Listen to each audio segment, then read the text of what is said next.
finish line.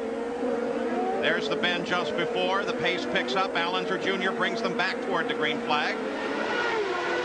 Idea, of course, at a restart is to gain as much advantage as you can so the guy behind you can't take a swing at you going into the turn. That's obviously what little Al and Paul Tracy were trying to do. I'll tell you what, it's exhilarating from where we watch to see these restarts. We are sitting literally right on the edge of the track, overlooking the wall, just a few feet down from the start-finish line. When the cars go past here under acceleration, they actually rock the broadcast booth back and forth. Emerson Fittipaldi taking a look at Nigel Mansell now. Gugelmin at the same time looking at Fittipaldi. Back through the field now. There's Gugelmin. There's Rahal. The yellow Pennzoil car is Fabi. Then Villeneuve and Robbie Gordon in the Valvoline car.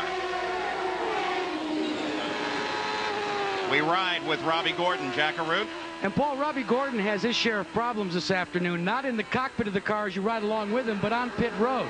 All these teams need base stations in order to maintain radio communications all the way around this big racetrack in Belle Isle. The base station for Team Walker has conked out. They're working on it, but so far Derek Walker and the team can only speak to Robbie Gordon as he comes down the front stretch and heads into turns 1 and 2. You've got to be brief and got to be specific and definitive. Well, the good news is that the telemetry coming out of that car to Ford Electronics is terrific. Notice that he is using mostly 5th and 2nd gear.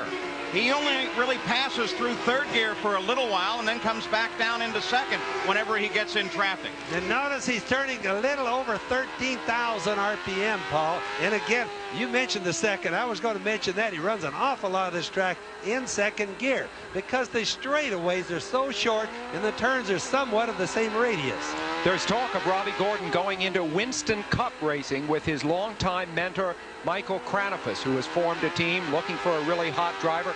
This is a man very high on his list. That would be a loss, of course, to IndyCar racing. Michael Kranifus has been prominent here at the track this weekend. Just ahead of Gordon, Villeneuve, and then Fabi. Bobby Rahal now sits in 6th place. We'll come up and take a look at Rahal as he chases Mauricio Gugelmin. Yes, and I was just going to mention, as you watch the telemetry stuff coming out on the engines and stuff, everybody probably wonders, how does the driver know when to shift? They actually get to where they can hear the engine. You notice the rev limiters will cut off on Robbie Gordon's, for example, just above 13,000, but he can hear that engine, so he shifts just before the rev limiter comes in. Coming back to the lead at the Detroit Grand Prix as we take a look at Al Unser Jr.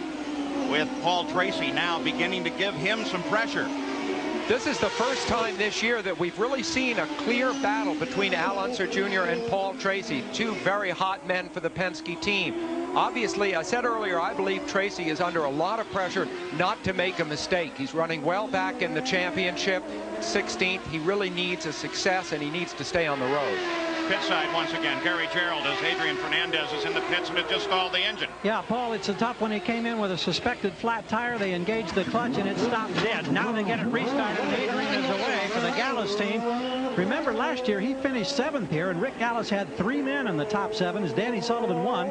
Al Unser Jr., his driver at that time, was 6th. Fernandez started today in the 6th row, but some early disappointment now with an obstacle to try to overcome. Suspected flat. Was it flat?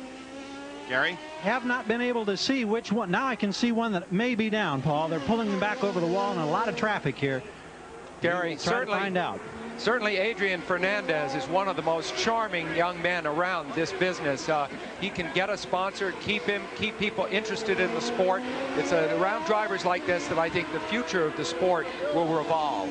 Back at the front of the field, Al Unser Jr. being pursued by teammate Paul Tracy. Adrian Fernandez, I just want to throw a little bit on him. He's very good on the road circuits. Has an awful lot to learn on the ovals. He doesn't seem to be shining there, but get a track like this, he really is fast, has a lot of experience. First, Al Unser Jr. Second, Paul Tracy. Nigel Mansell, car number 1, sits there in 3rd in the Texaco Newman Haas Lola.